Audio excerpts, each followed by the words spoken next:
إن الحمد لله نحمده ونستعينه من يهده الله فلا مضل له ومن يضلله فلا هادي له وأشهد أن لا إله إلا الله وحده لا شريك له وأشهد أن محمدا عبده ورسوله فإن خير الكلام كلام الله وخير الحدي حدي محمد وشر الأمور محدثاتها وكل محدثة بدعة وكل بدعة ضلالة صبحكم ومساكم فقد قال النبي عليه الصلاة والسلام بعثت أنا والساعة كهاتين أما بعد فأعوذ بالله من الشيطان الرجيم بسم الله الرحمن الرحيم قاف والقرآن المجيد بل أجبوا أن جاءهم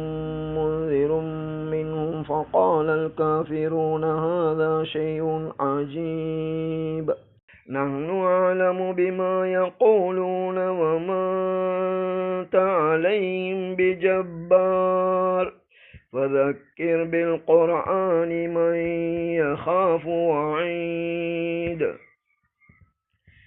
அல்லாஹ்வை புகழ்ந்து அவன் தூதர் முஹம்மது அலைஹி ஸலாத்து வஸ்ஸலாம் அவர்கள் மீதும் அவர்கள் கொண்டு வந்த சத்தியத்தை உள தூய்மையோடு பின்பற்றி மரணித்து விட்ட முஸ்லிம்கள் இறுதி நாள் வரைக்கும் அதே சத்தியத்தை உள தூய்மையோடு பின்பற்றி மரணிக்கவிருக்கின்ற அத்தனை முஸ்லிம்கள் மீதும் அல்லாஹுடைய சாந்தி உண்டாவதாக. அவர்கள் அனைவரையும் அவர்கள் எதிர்பார்க்கின்ற உயர் சுவனங்களிலே அந்த அல்லாஹ் நுழைவித்தருள்வானாக. சுவனத்தை அடைவதற்கு அதனை படைத்த அல்லாஹ் தந்த நேர்வழியை தவிர வேறு எதுவுமே கிடையாது என்பதை நீங்கள் நன்கு அறிந்திருப்பீர்கள். அல்லாஹ்வின் எத்தனையோ படைப்புகளிலே மனிதன் ஜின் என்ற இரண்டு படைப்புகள் மட்டும்தான் ஒரு இலட்சியத்திற்காக படைத்தவனின் திருப்தியை பெறுகின்றவர்கள் யார், அவனது நேர்வழிகாட்டலை புறக்கணித்து தோல்வி அடைகின்றவர்கள் யார் என்பதை சோதிப்பதற்கு இரண்டு இனங்களை அல்லாஹ் படைத்தான். இப்போது மிகச் சுருக்கமாக இன்றைய உலகிலே மனிதர்கள் பல்வேறு சிந்தனைகளிலே வாழ்வதை பார்க்கின்றோம். ஒட்டுமொத்த வாழ்வும் இந்த உலகிலே பண வாய்ப்புகளோடு, ஆடம்பர மாளிகைகளோடு, அதிக வருமானம் தருகின்ற உழைப்புகளோடு, சமூகத்திலே மதிப்பை தருகின்ற பட்டங்களோடு வாழ்வதுதான் வாழ்க்கை என்று கூறுவது போன்று மனிதனுடைய வாழ்க்கை அமைந்திருப்பதை பார்க்கின்றோம். வாழ்வின் நோக்கத்தை பற்றி பேசுகின்ற மனிதர்களிலே பெரிய அறிஞராக கருதப்படுபவர்கள் இன்பமாக வாழ்க்கையை கழிப்பதுதான் மனிதனுடைய நோக்கம் எனும் அளவிற்கு கூட கூறுகின்றார்கள். அவர்களை மனிதர்களின் உயர் அறிவாளிகளாக மனிதர்களும் நினைக்கின்றார்கள். எப்படியோ மனித இனத்திற்கு படைத்தவன் சொன்ன உபதேசங்களிலே மிக பெருமதியான விடயங்களில் 2வது அத்தியாயத்தின் ஒரு சில வசனங்களை உங்களுக்கு நான் நினைவு காட்ட விரும்புகின்றேன். 2வது அத்தியாயத்தின் 137வது வசனம்.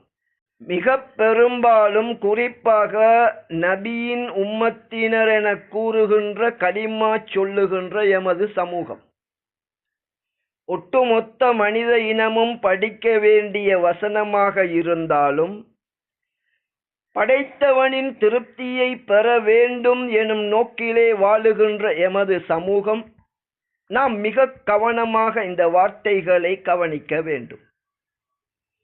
நபி அவர்கள் இந்த நேர்வழியின்பால் அழைத்து கொண்டிருந்த போது நபிக்கு முன்னைய இரு சமூகங்கள் உட்பட மக்காவிலே வாழ்ந்தவர்கள் ஏதோ அவர்களுக்குத்தான் அந்த அல்லாஹ் நேர்வழியை கொடுத்தது போன்று அவர்கள் அழைத்து கொண்டிருந்தார்கள்.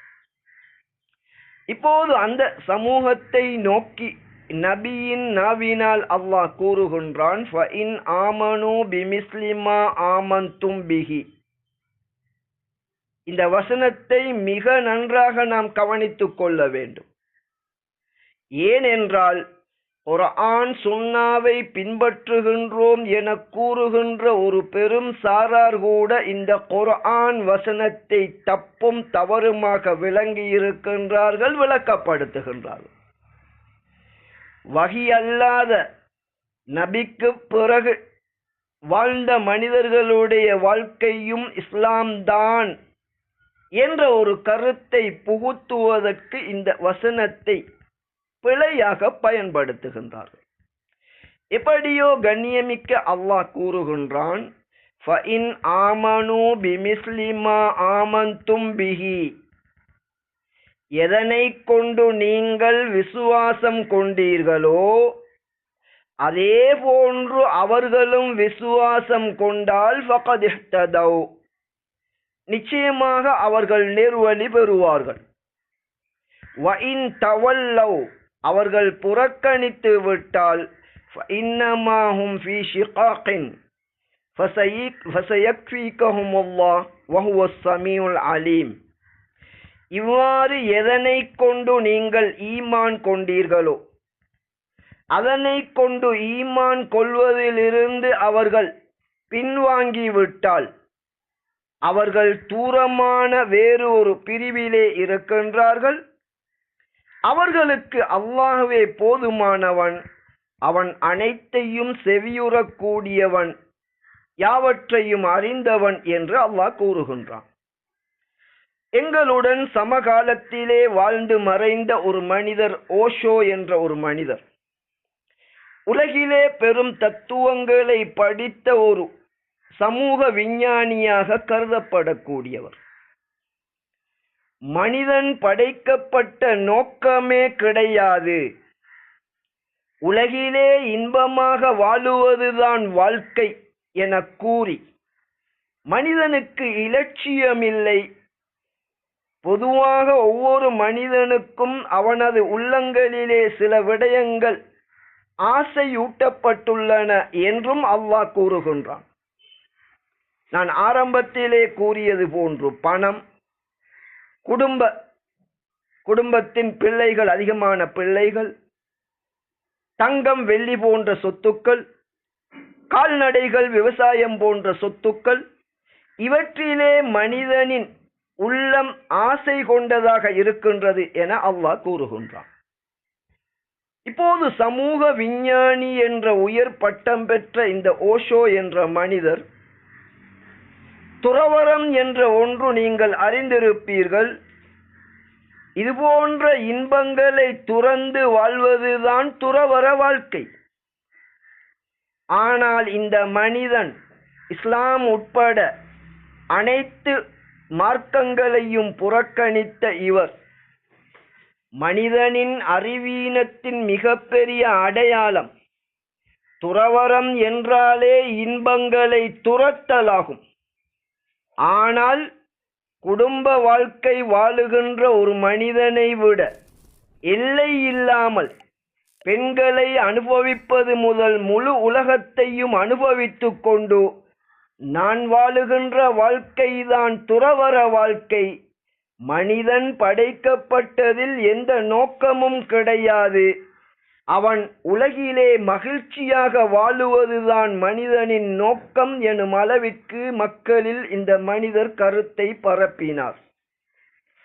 இதுபோன்ற மனிதர்களை கடவுளாக கூட ஒரு சிலர் நம்பியிருந்தார்கள்.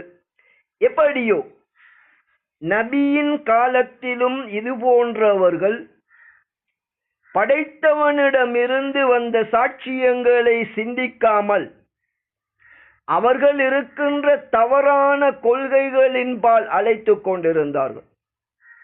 இப்போது அல்லாஹ் நபியை பார்த்து அவர்களை நோக்கி கேட்குமாறு கூறுகின்றான், அல்லாஹ்வுடைய விடயத்தில் நீங்கள் எங்களோடு தர்க்கிக்கின்றீர்களா? எங்களினதும் உங்களினதும் ரப் அவனே ஆவான். எப்படியோ நாம் செய்கின்ற செயல்கள் எமக்குரியது, உங்களது செயல்கள் உங்களுக்குரியது. நாம் முற்றிலும் அல்லாஹுக்கு, அவனது திருப்தியை எதிர்பார்த்தவர்களாக அவனுக்கு மட்டுமே வழிபடுவோம் என்று கூறுமாறு அல்லாஹ் கூறுகின்றான். அதே நேரத்தில் நேர்வழியிலிருந்து வழி தவறிய யூதர்கள் கிறிஸ்தவர்கள் என்றாலே ஒட்டுமொத்தமாக வழிகேட்டில் இருந்தவர்கள் என்று நினைத்து விடக்கூடாது. இந்த இருசாராரும் மூசா ஈசா என்ற 2 நபிமார்களின் உம்மத்துக்கள். அந்த நபிமார்கள் இருந்த காலத்திலே எம்மை போன்று முஸ்லிம்களாக இருந்தவர்கள். அவர்கள் மீது கடமையான இறுதி நபியோடு இணைந்து கொள்ளுகின்ற போது அதனை மறுத்து அவர்கள் வழிகேட்டிலே சென்றார்கள். எனவே நபியின் வாதத்தை மறுக்கின்ற அவர்கள் இந்த 2 சமூகங்களுக்கு முந்திய இப்ராஹிம், இஸ்மாயில், இஸ்ஹாக் அவர்களுடைய சந்ததிகள், இவர்கள் அனைவருமே யூத கிறிஸ்தவர்களாக இருந்தார்கள் என்ற ஒரு வாதத்தை முன்வைத்தார்கள். இப்படி முன்வைத்த அவர்களை நோக்கி அல்லாஹ் மிக அழகிய ஒரு கேள்வியை தொடுக்கின்றான்.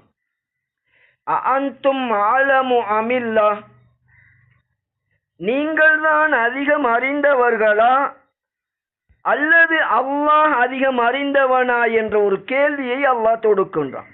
அல்லாஹ்வை போன்று விரிவான ஆழமான முழுமையான அறிவுடைய எவருமே கிடையாது. மனிதர்களுடைய அறிவு என்பது பூரணமானது கிடையாது. எனவேதான் அல்லாஹ்வையும் அவனது தீனையும் மறுக்கின்றவர்களை கூட நீங்கள் எடுத்து பார்த்தால் அவர்கள் விதம் விதமாக இதனை மறுத்திருப்பார்கள்.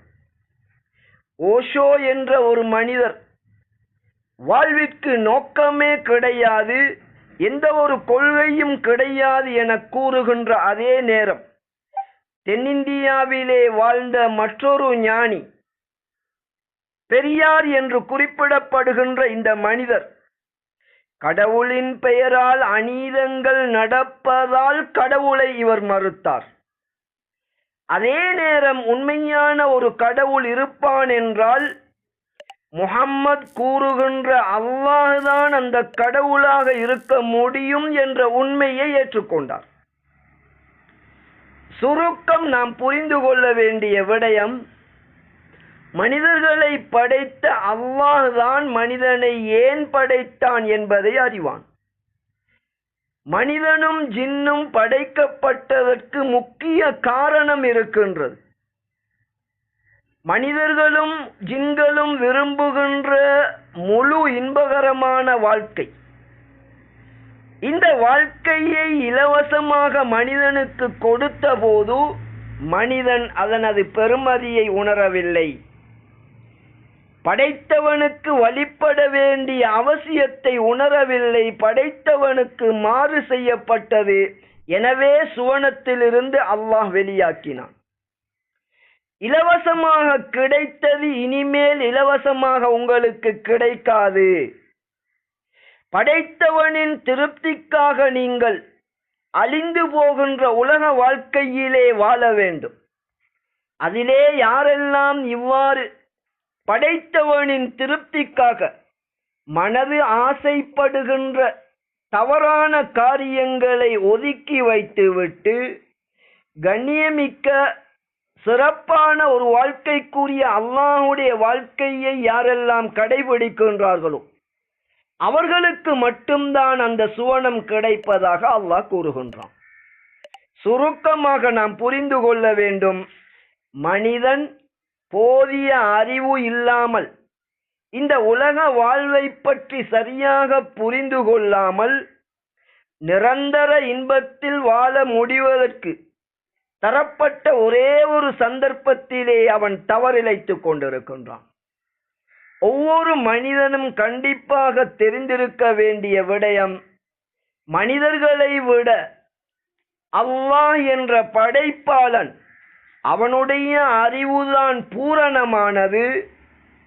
இந்த வாழ்க்கையை தந்தவனும் அவனுமே ஆவான். எந்த துன்பங்களும் இல்லாத இன்பமான வாழ்க்கையை பெறுவதென்றால் அந்த படைத்தவனுக்கு நாம் அவனது திருப்தியை எதிர்பார்த்து முற்றிலும் அவனுக்கு வழிபட வேண்டும் என்ற உண்மையை புரிந்து கொள்ள வேண்டும். இதற்கு மாற்று கருத்து கூறுகின்ற மனிதர்களிடம் நாம் ஏமாந்து விடக்கூடாது. எனவேதான் நபி மூலம் அல்லாஹ் கூறுகின்றான், நாம் முற்றிலும் அந்த அல்லாஹுக்கு வழிபடுகின்ற, எந்த விதத்திலும் அவனுக்கு இணை வைக்காதவர்கள் என்று கூறும்படி அல்லாஹ் கூறுகின்றான். எனவே அல்லாஹுக்காக வாழுவதென்பது மனித வாழ்வின் நோக்கம் என்பதை புரிந்து இறுதி வரைக்கும் அதில் நிலைத்திருந்து மரணிக்கும் பாக்கியத்தை அல்லாஹ்விடம் வேண்டுவோமாக. ஃபஸ்தக்ஃபிரூஹு இன்னஹு ஹுவல் கஃபூருர் ரஹீம். இன்னல் ஹம்தலில்லாஹி நஹ்மதுஹு வ நஸ்தஈனுஹு மன் யஹ்திஹில்லாஹு ஃபலா முضل லஹு வ மன் யுضللஹு ஃபலா ஹாதிய லஹு வ அஷ்ஹது அன் லா இலாஹ இல்லல்லாஹு வஹ்தஹு லா ஷரீக லஹு வ அஷ்ஹது அன்ன முஹம்மதன் அப்துஹு வ ரசூலுஹு. فإن خير الكلام كلام الله وخير الهدي هدي محمد وشر الأمور محدثاتها وكل محدثة بدعة وكل بدعة ضلالة أما بعد. இப்போது மீண்டும் ஒரு முறை ஆரம்பத்திலே சொன்ன அந்த அல்லாஹுடைய வார்த்தைகளை நினைவுபடுத்திக் கொள்ளுங்கள். பசுமரத்தாணி போல் மனதிலே பதிய வேண்டிய விடயமென முக்கியமான விடயங்களை கூறுவார்கள். அல்லாஹ்வின் திருப்தியை பெற்று வாழ்வின் நோக்கத்திலே வெற்றி பெற விரும்புகின்றவர்கள் இந்த வசனம் உட்பட ஒரு சில வசனங்களை மனதிலே பசுமரத்தாணி போல் பதிய வைத்துக் கொள்ள வேண்டும். இதன் முக்கியத்துவத்தை நீங்கள் உணர்வதென்றால் அல்லாஹ்வின் வஹியாகிய குர்ஆன் சுன்னாவை பின்பற்ற வேண்டும் என்பதை புரிந்து கொண்ட சாரார் கூட சலஃபித்துவம் என்ற பெயரிலே அவர்கள் அறியப்படுவார்கள். இவர்கள் இங்கே நான் நினைவுபடுத்திய வசனம் இதன் ஒரு பகுதியை விட்டுவிட்டு இதனை மொழிபெயர்ப்பார்கள். அதன் பிறகு வஹி அல்லாத ஒன்றை அதிலே இணைப்பதற்கு இந்த வசனத்தை பயன்படுத்துவார்கள். அல்லாஹ்வின் திருப்தியை பெறுவதில் நாம் தவறிவிட்டால் மரணத்தின் பிறகு மீள்வதற்கு வாய்ப்பே கிடையாது என்பது நாம் அனைவரும் அறிந்தது. எனவே இந்த வசனத்தையும் நன்கு அறிந்து இதன்படி நடந்த ஒட்டுமொத்த மனிதர்களுக்கும் முன்மாதிரியாகிய நபி முஹம்மது அலைஹி ஸலாத்து வஸ்ஸலாம் அவர்களை போன்றதொரு வாழ்க்கை வாழாமல் எந்த விதத்திலும் நாம் சுவனம் நுழைய முடியாது. இதனைத்தான் நபி அவர்கள் கூறினார்கள், எனது உம்மத்தினின்றும் அனைவரும் சுவனம் செல்வார்கள் மறுக்கின்றவர்களை தவிர என கூறினார்கள். நபி தோழர்கள் கேள்வி தொடுத்தார்கள். யார்தான் மறுப்பார்கள் என்ற கேள்வியை எழுப்பினார்கள். இன்று நாம் பார்க்கின்றோம் அல்லவா, கலிமா சொல்லுகின்ற ஒரு மனிதன் அதனை தாண்டி எந்த ஒரு நல்லமலை செய்யாவிட்டாலும் கூட, ஒட்டுமொத்த பாவங்களிலே அவன் இருந்தாலும் கூட, நபி அவர்கள் அல்லாஹ்வின் தூதராவார்கள், அவர்கள் வழியில் நடக்க வேண்டும் என்பதை பெரும்பாலும் ஏற்றுக்கொள்ளுகின்றார். நாவினால் ஏற்றுக்கொள்ளுகின்ற இவர்களது நடத்தையிலே பெரும் பெரும் முஃப்திகள் உட்பட நபி அவர்கள் கொண்டு வந்ததை நபியும் நபியுடைய காலத்தில் நபி தோழர்களையும் போன்று விசுவாசம் கொண்டு அமல் செய்வதில்லை.